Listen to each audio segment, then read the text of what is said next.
By the end of this effect, your audience will be wondering if the cards are doing all of the thinking. This trick is a self-working wonder, super easy to perform, and with a genius method that's guaranteed to amaze. So, grab a deck, because things are about to get good. Okay, so as ever, let's just kickstart by taking a look at the effect itself, a little known secret with cards, and you can just start by giving the deck a quick shuffle. Now we want a couple of random cards selected from the deck, so you're now going to take the deck and just demonstrate to a first spectator what you want them to do. You're going to ask the spectator just to deal cards to the table like so, stopping whenever they like, and then to take a look at the top card here, remember that as their selected card, and then just to place the rest of the deck back on top. So the first spectator will now take the deck and do exactly that. They'll deal cards to the table like so, just into a single pile, and they really can stop whenever they like. Let's say they stop dealing just here. They'll now take the top card here, and remember this as their selected card. So here we can see the Jack of Spades. They'll place that back on the pack, and then the rest of the deck on top like so, in order to lose the card in the deck. With that done, you're now going to ask a second spectator to take the deck and do exactly the same. So once again, they'll just deal cards to the table into a single pile. And once again, they can deal as many cards as they like. Let's say they stop dealing just here. The second spectator will now take the top card just here, and remember this as their selected card. So here we can see the 6 of diamonds. Once they've remembered that, they'll just place that card back on top, and then the rest of the deck on top in order to lose their card. Now, to ensure that the cards really are lost in the deck, you can just ask the second spectator to also give the deck one complete cut. They can cut the deck wherever they like, just to make sure the cards are well and truly lost. At this point, you can just emphasize there's absolutely no way that you could know the identity or the position of either of the selected cards. But you're going to explain a little known secret about cards is that every deck contains a couple of helper cards, and the same is true for this deck. And in this particular deck, those helper cards just happen to be the red 5s. So you're now going to deal through the deck looking for those helper cards. So to find those cards, you're just going to deal cards individually face up to the table like so, looking for the red 5s. Now there's a red 5 just there, the first helper card. So you're going to take that and place that to the side. Now you're going to explain because this card is a 5, it offers the most help when we give it 5 other cards to work with. So you're just going to deal 5 extra cards on top of the helper card, 3, 4, 5. Of course, that leaves one other helper card, another red 5 still in the deck. So you're now going to deal cards looking for the final helper card. So once again, just dealing cards face up to the table, looking for that final red 5. And there it is, just there.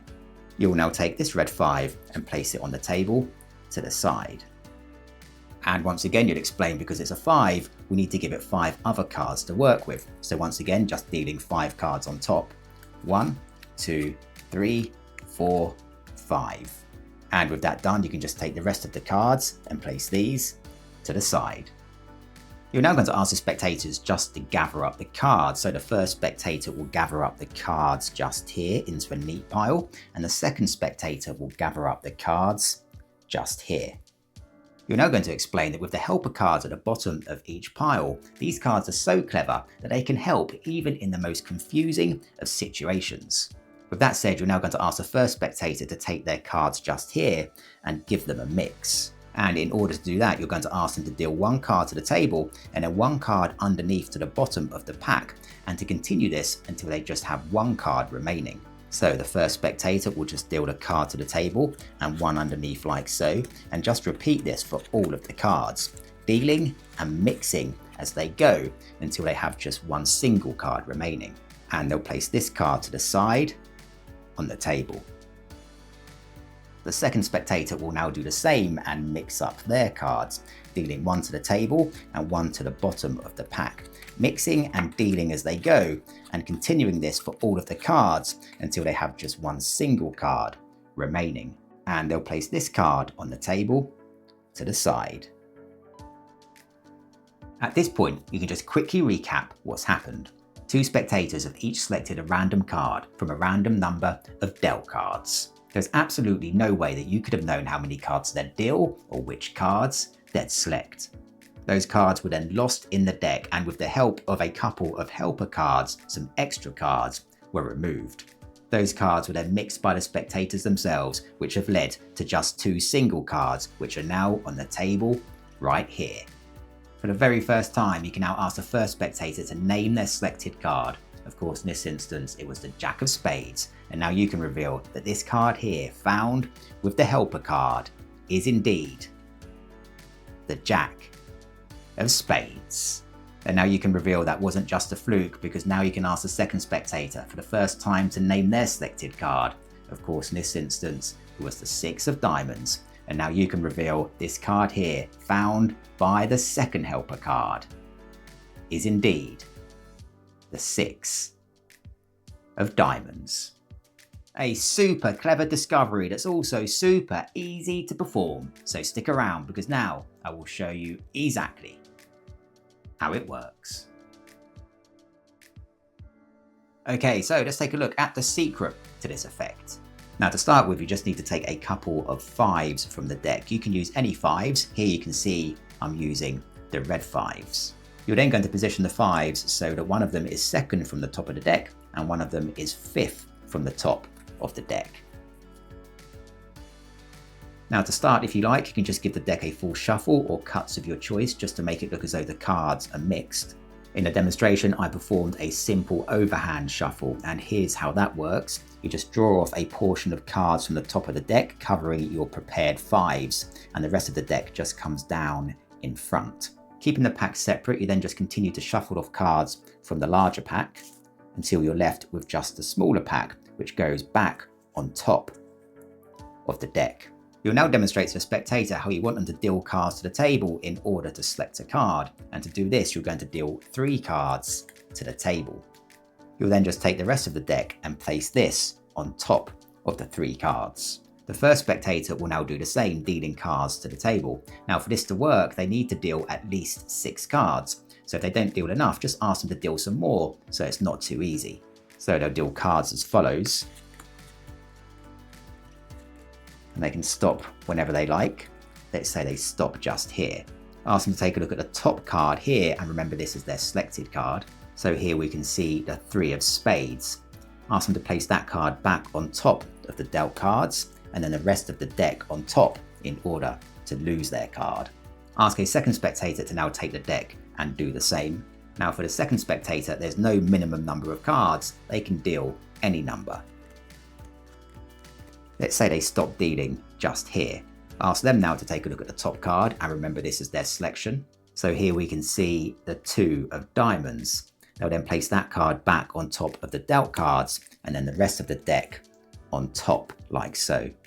You can now ask the second spectator just to give the deck a complete cut in order to lose the cards, and they can cut the deck wherever they like.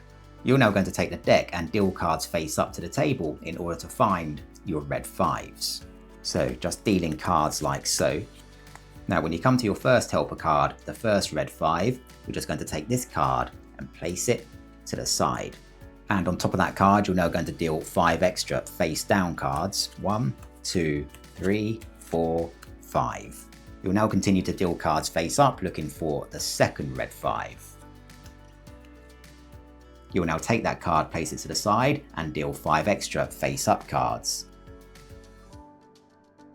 Now, just a note, when you get to the second red 5, if you haven't got enough remaining cards here for the 5 extra face down cards, just take the dealt cards here, turn them face down, and deal the cards from the top of those.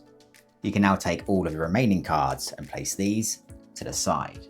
Ask each spectator now to gather up their cards, and ask each spectator to take their pack and to mix them by dealing 1 card to the table and then 1 card to the bottom of their pack, and repeating this until they have just 1 card remaining. So to the table and to the bottom, until they're left just holding 1 single card. Have them place this on the table next to the helper card. The second spectator will now take their pack and do exactly the same. And finally, you can just ask each spectator to name their cards as you reveal the success of the helper cards in finding them. In this instance, the 3 of Spades, and the 2 of diamonds. And that's the trick. But here's what really matters. When you pull off something that looks impossible, you're not just getting reactions, you're building belief in yourself. So hit subscribe to keep on going, one confidence boosting trick at a time. Thanks for watching, and I'll see you in the next tutorial.